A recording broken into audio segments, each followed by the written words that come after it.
kadib markii dowladda Soomaaliya dadaal iyo waqti dheer ku bixisay la dagaalanka musuqmaasuqa iyo hagaajinta hanaanka maamulka maaliyadda ayaa waxay ku guuleysatay in dakhliga gudaha ka soo xarooda 3 bilood ee sanadkan ay gaarayso lacag dhan 42.5 milyan oo dollarka Mareykanka ah markii ugu horeysay kadib burburkii dowladdii dhexe ee Soomaaliya. dhaqaalahan soo xarooday oo ku yimid wax badan oo laga bedelay hanaanka qaadista canshuuraha iyo maamulkeeda oo iska kaashadeen wasaaradda maaliyadda ee bangiga dhexe ayaa waxay tahay guul weyn oo soo hoyatay Soomaaliya maadaama dowladda Soomaaliya iyo hay'adda lacagta adduunka IMF ay ku heshiiyeen in dowladda Soomaaliya looga baahan yahay 3 bilood ugu horeysay sanadkan 2018 inay ku soo xareyso lacag gaaraysa 41 milyan oo dollarka Mareykanka ah si ay ugu guuleysato shuruudda koowaad ee barnaamijka deyn cafinta Soomaaliya.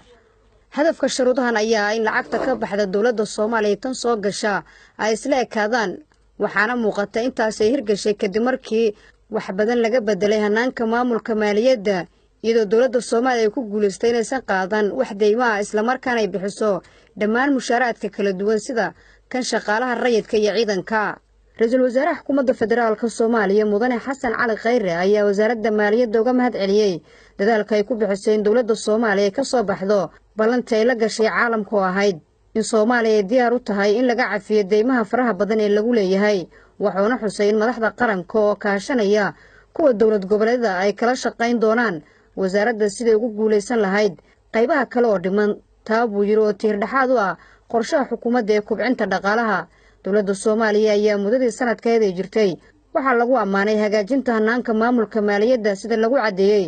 warbixintii hay'adda lacagta adduunku soo saartay dhamaadkii sanadkii 2017. 19 bisha soo socota ayaa loo madalsan yahay in magaalada Washington lagu qabto shirweyne looga hadlayo dhaqaalaha Soomaaliya laguna soo bandhigi doono guulaha muuqda ee dowladda Soomaaliya ka sameysay kubcinta dhaqaalaha Soomaaliya. Nasr Bashiir Cali, warbaahinta qaranka magaalada